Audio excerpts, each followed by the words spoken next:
And the best YouTuber of the year goes to Jorge Flying Knee.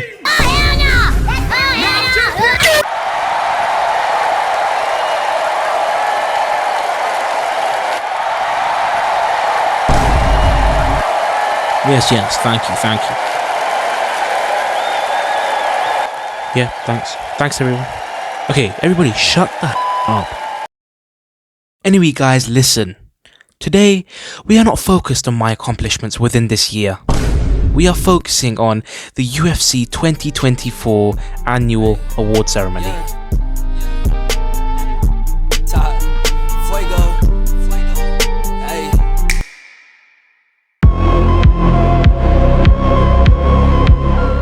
So, we're starting off here with a bit of an odd one. Worst judge scorecard. It's a bit niche. I'm going to do this where I alternate between, the main ones like KO of the year, stuff like that, and then these niche ones like worst judges scorecard. And for me, for this one, there's only one clear winner it could be, and that has to be the Rosenstruik versus Tuivasa. One of the judges, Howie Booth, gave it 30-27 to Tuivasa. Yeah, that is horror, absolutely horror. Never is Tuivasa getting 30-27. So yeah, that's this year's winner for the worst judges scorecard. Next up, the worst ref stoppage. To be honest, like the one before, there's not really any others I can really think of apart from Imamov versus Kanania. Yeah, I mean, a lot of people said and thought, which I agree as well, that the Imamov, he got the TKO over Kanania, but it was a bit of an early stoppage. Do I think Imamov would have won the fight anyway? Yes, but it's still a bad ref stoppage. So that's this year's worst ref stoppage. Next up, the worst robbery. And now we finally have a runner-up. So this is the runner-up, Leo versus Fakhretdinov, right? Obviously, Fakhretdinov got the win by, was it unanimous?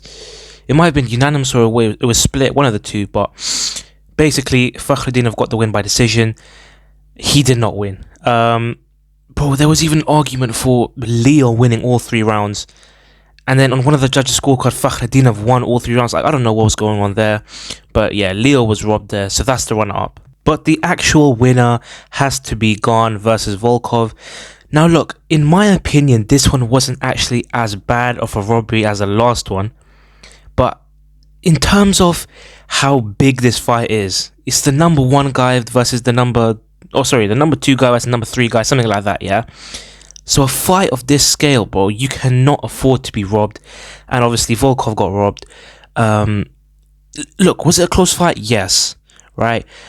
And Volkov did win, in my opinion. He won 2 of the 3 rounds. Gane only won 1. But I mean, yeah, this had to have been the worst robbery. It was pretty recently at UFC 310 or 309 or something like that.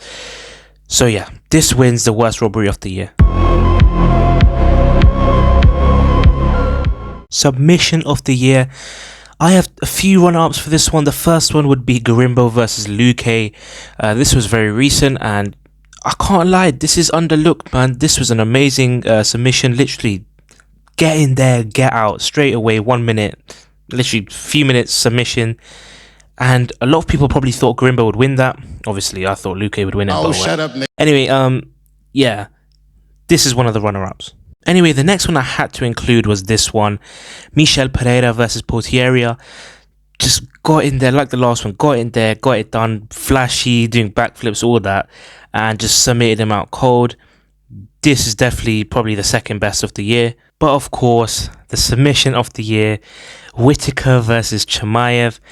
Chimaev's return after a year of inactivity, after talking so much and then backing it up, man. Talk the talk and he walked the walk, of course.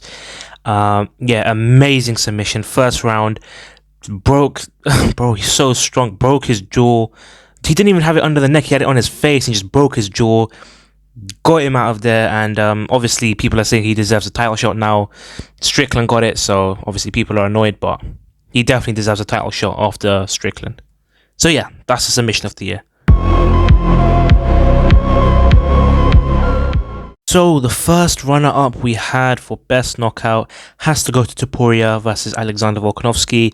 Amazing KO, just knocked him out clean. Obviously, it was an amazing KO, but it got amplified because, first of all, Alex hasn't been ever defeated / knocked out in the featherweight division until that point. And the second of all, obviously, because it was a title fight. So that has to be one of the runner-ups for this. But listen, as far as actual flashy KOs go this year, you can't get much better than this one in terms of this year anyway, because this year didn't really have many really flashy KOs. Vinicius Oliveira, knee to the face against some random brother. I don't know who this was against, but yeah, amazing KO near the beginning of the year. The only reason why this didn't win is because it's against some random guy. If it was against someone like actually that was good, then fair enough, I would put this as the best KO. But I think this has to be the runner-up.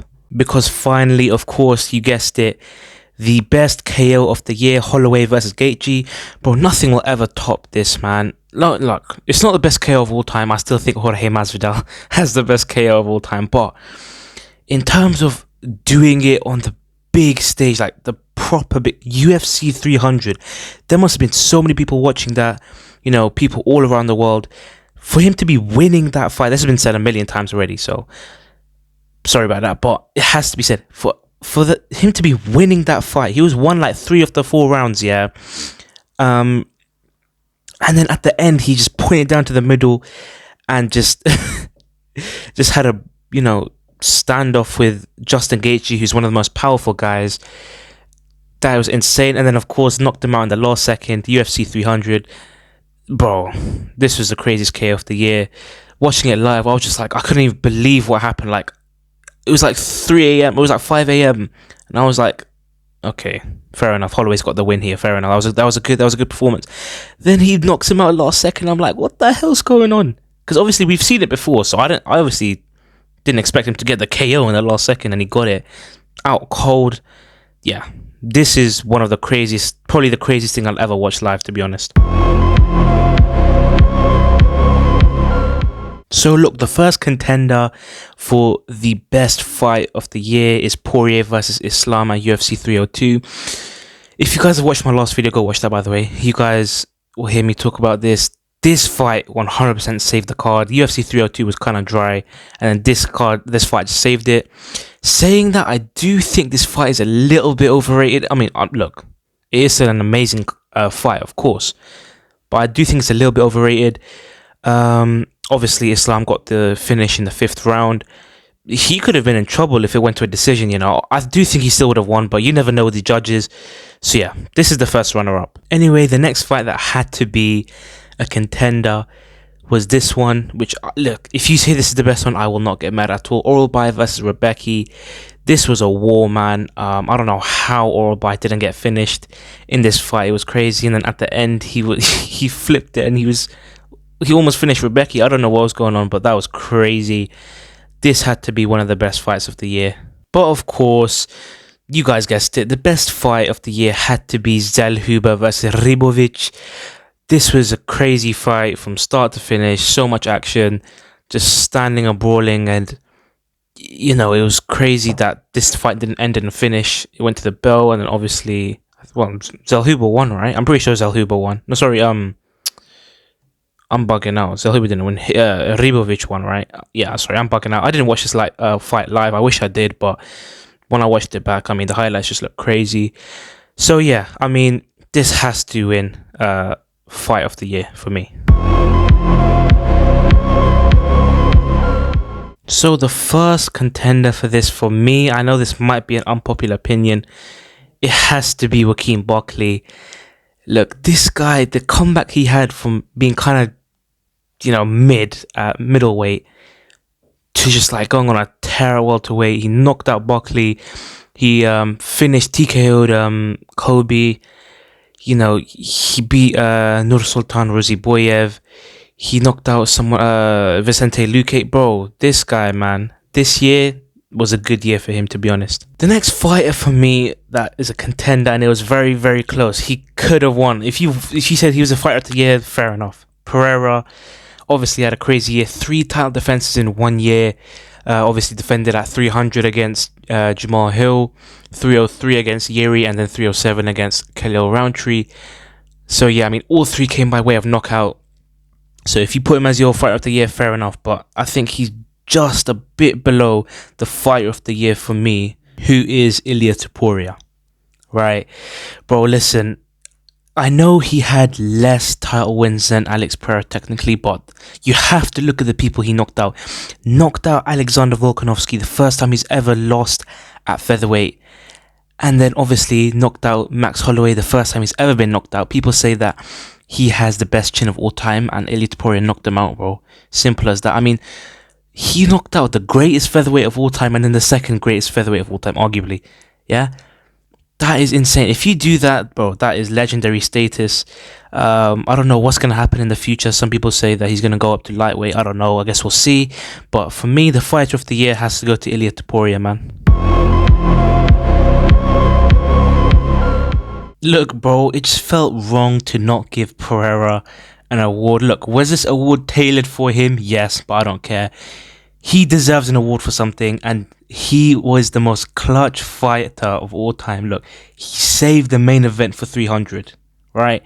He came on short notice and fought against Yuri Prohaska at 303.